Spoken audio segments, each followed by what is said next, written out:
Un aporte a la terapia de duelo, que me estaban preguntando mucho el año pasado, Alberto U, el querido Alberto U de otra época, andaba con temas, es que para mí, como yo hacía como medio en chiste, medio en serio, que tenía dos nietos en vez de dos maridos, porque no habían tenido ellos función materna o paterna adecuada, digamos, porque algo tuvieron que tener, porque yo con psicóticos no me casé, digo, con psicosis no me casé, mejor dicho, o con una persona, digamos, de estructura psicótica, digo por el tipo de vida adaptada que llevaron, más o menos, terminó siendo adaptada en la sociedad, con lo cual, en general, la psicosis, según lo que recuerdo, a los que proponen ese nombre eran personas que no estaban ajustados a poder trabajar o tener familia o trabajar en una empresa o vincularse.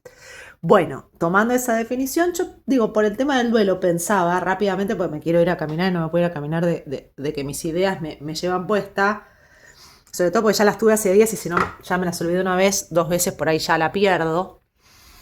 Es que, en realidad, si vos no te llevas bien con tu papá o tu mamá, vela a otro señor o a otra señora y listo.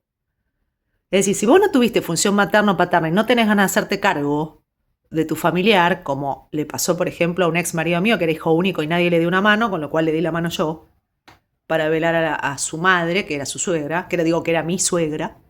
Pero bueno, ese muchacho funcionaba como marido de su ex mujer, que lo vivió hasta a mí, que me vivió, sin parar hasta el día de hoy, con efectos hasta el día de hoy, y la señora no se hizo cargo de absolutamente nada, ni de su rol de esposa, ni de su rol de nuera.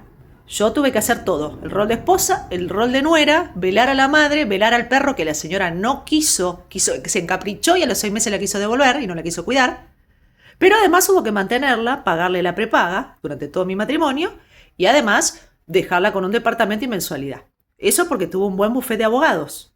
Y simplemente los amigos de mi ex marido le dijeron, y bueno, si no se quiere divorciar y es con este nivel de tóxico, que te salga eso.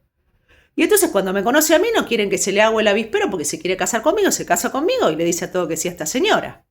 Y yo de a poquito voy entendiendo que no habían cortado el vínculo y que esto era un problema muy serio, del cual yo todavía no entiendo muy bien, preexistente, con testigos de, bueno, toda esa gente evidentemente no pudo duelar ni a la papá de Diego, ni después a la mamá, ni menos a la perra, ni siquiera cuidarlas en vida. Gente que muy discapacitada en el afecto, con muy poca función materno-paterna y toda su familia, sus primos hermanos, porque hermanos no tiene, pero sí tiene primos hermanos, dos, se han ocupado solamente de sus asuntos.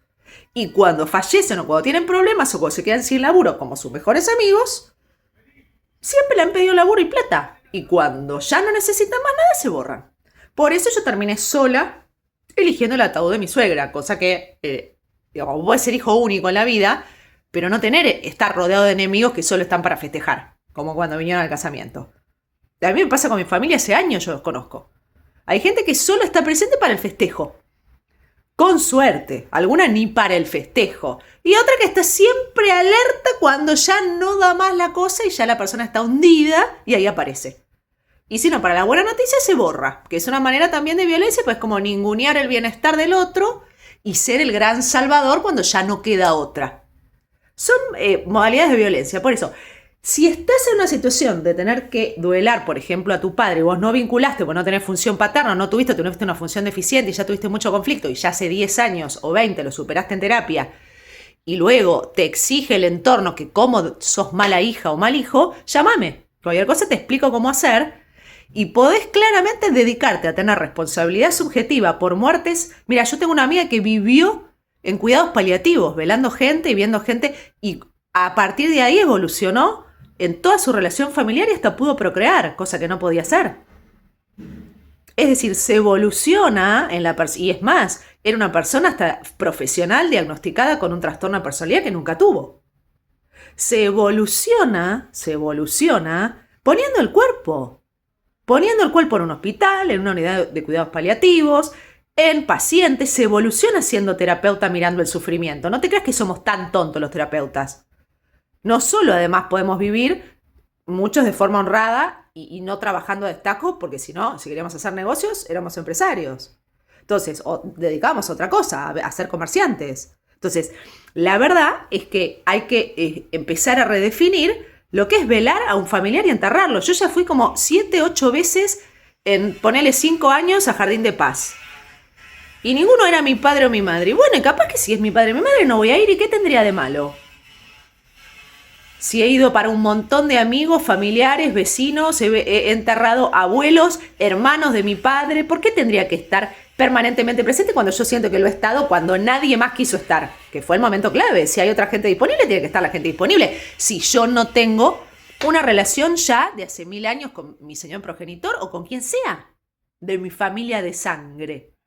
Entonces, hay que empezar a trabajar con el concepto de lo que son las funciones, pero no solo de Freud. Digo, vos tenés derecho a no estar en un entierro y no por eso, porque no viste el cuerpo, vas a duelar como lo es la historia de este país, que como hubo personas que no duelaron el cuerpo, sobre todo, en la facultad se dio mucha manija en la teoría del duelo a esto de que si vos no ves el cuerpo, no terminás de cerrar el duelo. Yo no tengo esa experiencia. En mi consultorio viendo gente. Tengo mucha gente que fue a los entierros y la verdad que terminó en las drogas, se quiso ahorcar, se quiso matar. Es decir, no es tan simple como que vas y te exponen de niño o de grande o de adulto al ataúd o al nicho o a la fosa común o a la cremación y entonces ya va a ser un paso más del duelo. Yo eso, cuando daba clases sobre el duelo para neo, imagínate lo que es para madres y para psicomotricistas y estimuladoras tempranas que iban a trabajar con madres que pueden perder un bebé o puede una familia perder a la mamá en el parto.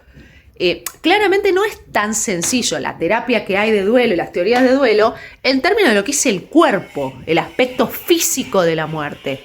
Después sobre la metafísica yo no puedo discutir, pero bueno, ya ahí me tengo que meter a interdisciplinar con la parte o religiosa o de creencias de fe que son realmente sustratos materiales de la mente, pero que ya tengo que ponerme a leer un poco más para actualizarme porque las tengo desactualizadas, por eso ya es ciencia más contemporánea. Ahora, con respecto a toda la mitología en relación a la muerte, el cuerpo, los velorios, los entierros, las enfermedades, el acompañamiento, digo porque la pandemia fue un entrenamiento intensivo para mucha gente que recién en mi caso nos estamos recuperando. Yo tuve 2-3 años de una degeneración, una persona que yo conocí que era mi suegra, que cambió de la noche a la mañana por una pandemia, hasta que murió. Fue así literalmente.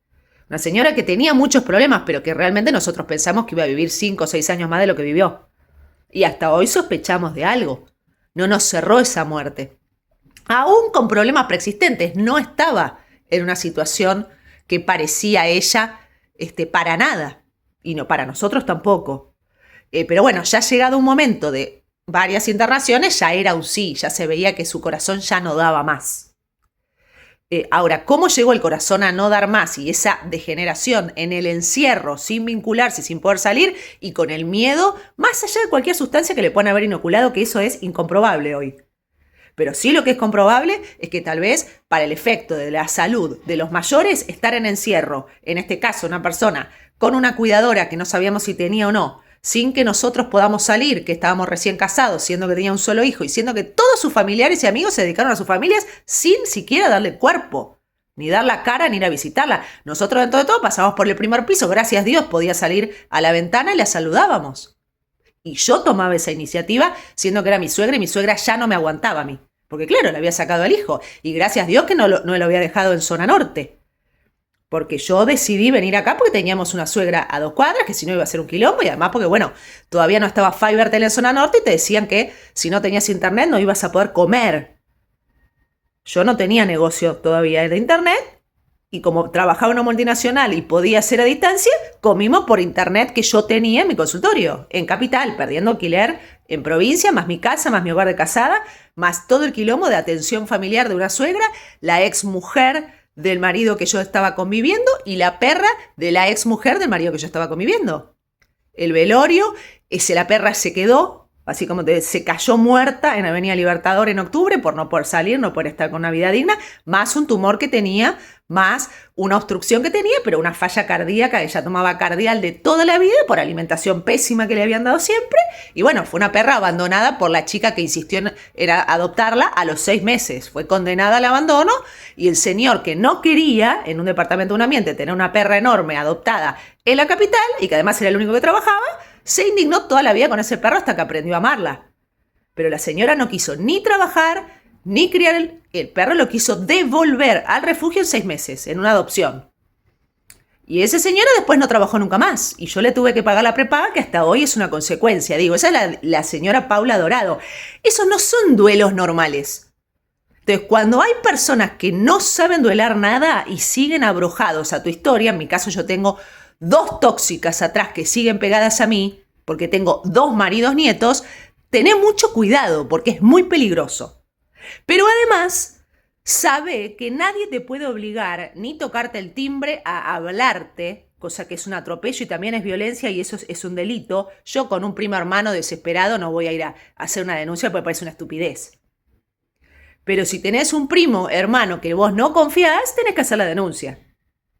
Lo mismo una vecina en Surmenage, como la semana pasada, hizo una denuncia menor. No voy a ir a hacer la denuncia al CGP porque me dan pena, porque sé que no me va a hacer nada. Ni la vecina ni el marido. Pero pues están controlados. Entonces, también hay que saber distinguir cómo es la paja del trigo. Ahora, si vos no querés ir a un velorio o a un entierro porque hay un montón de tu papá porque no tuviste relación o de tu mamá porque no tuviste relación, tenés el derecho de hacerlo y podés, de todos modos, procesar de manera totalmente saludable el dolor. Eso es algo que muchos psicólogos no te dicen, muchos filósofos o sociólogos o opinólogos de este país no están preparados para decirte y muchos psicoanalistas menos, porque ellos sostienen otras teorías de hace mucho tiempo acá en Argentina, que son válidas por ahí para ciertos contextos. Después de la pandemia los contextos son otros. Yo vuelvo a decirte, la pandemia nos aceleró muchas muertes muy rápido. Eso lo estamos viendo los psicólogos, yo lo veo sin parar. A mí me tocó en mi vida particular, pero porque a todo el mundo le tocó en su vida particular. No es una conspiración contra mí. Es una lectura de contexto racional. Entonces, me parece que por más guerras hubo siempre, pero a mí no me tocó en un siglo estar encerrada como estuve en la pandemia, medio siglo, pero tampoco en un siglo me hubiera tocado porque no hubo esto, creo, de no poder salir a la calle a respirar, de andar con un barbijo. Hubo un antecedente en el 2009 que yo viajé a Tokio que estaba en una foto con un barbijo, era la única ridícula y después no pasó nada. Entonces, toda esa situación de cárcel domiciliaria que yo padecí durante casi un año, a mí me afectó todo. Todo es todo. Y a mucha gente le mató los familiares, el papá, la mamá, el hermano, la tía, y mucha gente no los pudo ver. Esa gente que decís que está enferma, no necesariamente. Paremos de condenar a la víctima, por favor. Basta de condena a las víctimas. Pero las víctimas son la persona que está padeciendo y que tiene el derecho de decidir qué quiere hacer con ese dolor. Paremos de aconsejar y de sugerir porque dice el libro, porque dice, y los miedos ya una vez que lo perdió y una vez que no pudo ir a verlo o que no puede hacerlo en ese momento, ¿qué le vas a decir? Ah, bueno, usted no va a hacer el duelo nunca más porque no fue a ver el cuerpo del muerto. Por favor, basta de la mitología de otras épocas, que por ahí estaba bien para ciertos contextos, ciertas épocas, pero es lo mismo que la teoría cerebral. La emoción es un episodio comprobable. Atendeme. La emoción es un episodio, si no querés ponerle un estado del cerebro, un episodio comprobable. Y es un episodio que cambia, porque es un episodio como Netflix. No ves siempre el mismo capítulo o el mismo episodio. Cambia el episodio. Tocas un botón y cambia el episodio. Y después si quieres lo vuelves a repetir el episodio, pero son 15 capítulos que cambian y después cambias la serie. No estás todos los días mirando el mismo episodio. Entonces, si yo estoy viviendo en una sociedad donde la rigidez es moneda corriente, el negativismo es un no a una iniciativa saludable ganar-ganar, y estamos acá diagnosticando posicionistas desafiantes, borderlines, ansiosos, bipolares, traumaditos, resilientes del COVID y la tos crónica y todo, y nos vamos a seguir poniendo las categorías. Esto no se sale más. Yo voto porque no se sale más. Pongamos la categoría que sea, pero acá pongamos un nombre con el que se salga. Yo lo que veo acá en la psicología, y a mí me ha pasado, y yo tengo que trabajar así con mis pacientes que han venido con etiquetas, las entendemos, las comprendemos, se le da una mirada adecuada con la ciencia contemporánea que propone eso y que no está muchas veces a tono ni a tiempo con la investigación, como pasó con las vacunas, que tuvieron que salir rapidísimo sin investigar coherentemente, administrar lo que se podía porque se suponía que era un apocalipsis lo que nos informaban en todos lados. Y hay que realmente proponer, si vos no querés ir contra eso o anti eso, o negativismo eso o el cosplay, tenés que proponer otra cosa. Yo soy de esa idea. Mi no es personal con respecto a eso. No es profesional. Y si llegara a ser profesional ante una consulta, quiero saber qué opina el paciente, qué necesita, qué opina la familia. Y además, vuelvo a decirte, yo te tengo que ofrecer una opción. Ante un no tuyo, yo te tengo que, una opción te tengo que ofrecer. Y lo mismo cuenta para mí. Yo soy de esa idea. Vos me decís que no, dame un plan B. Si no conversemos, no me interesa. Yo estoy muy cansada del no porque no, de que no te explique. Te pregunto y me preguntas, che, mira, ¿vas a venir? No. ¿No? Eso ya es violencia. Señores, yo ya estoy agotada. Che, pero ¿vas a venir? No voy. ¿Cómo que no vas a venir? No, una cosa es en la jerga familiar que ya sabes que tu abuelo siempre te insiste así, vos te haces rogar y bueno, vas. El rígido no comprende eso y piensa que una es una que está insistiendo o el abuelo es un insistidor. Bueno, esa es parte de la carga familiar. Muy diferente es una situación de riesgo donde no hay un lugar a la joda y vos le estás diciendo no voy a ir y la persona te dice, ¿no? Señor, a ver, si usted tiene el atropello de venir, no avisarme, tocar el timbre, preguntar y yo le digo que no, es no. Eso es un ejemplo claro de no es no. Primero, no tenía que venir así, tenía que avisar antes, no podía intrometerse con mi portero eléctrico cuando además nunca se le dio la dirección o habiéndosela dado, no importa, da igual el ejemplo. No podía dirigirse hacia mi persona así, pudiendo mandar un mail o llamando por teléfono, y menos podía cuestionar mi no. Si usted vino a preguntar es porque tiene que soportar que se le dice no. Según no, con una suspicacia. Señor, a ver si nos entendemos. Es así la vida. Y no lo quieren comprender. Yo puedo hacer una vista gorda con un familiar porque en la confianza puede haber otra intención de comunicación. Suponga, a mí ya me cansaron. Yo no me quiero relacionar más con esos familiares hace 15 años. Yo no tengo la culpa que ellos quieran conmigo. Bueno, me querrán, son afectuosos, se ponen mal, tendrán sus traumas. Bueno, es la familia que tocó. Listo, fuera. Listo, yo tengo derecho a decir no tengo más ganas ni que me llames. ¿Por qué lo seguirían haciendo? No lo sé. Esa es mi trama familiar. Ahora, insisto, tenés derecho a decir no tengo ganas de ir al hospital, no tengo ganas de ir al velorio, no, así como yo también tuve derecho a decir es Navidad, falleció mi tía y yo voy a ir, así llegue tarde voy. Vos no querés ir porque es Navidad, yo voy. Y fui. Así como me decía, no te quedes con tu papá ahí que está en el Fernández. No, yo me voy a quedar toda la noche si es necesario y los 3 días que sea, todos los días que sea necesario. Y lo hice. Entonces, cuando una tiene el sí comprometido, después el no es fácil.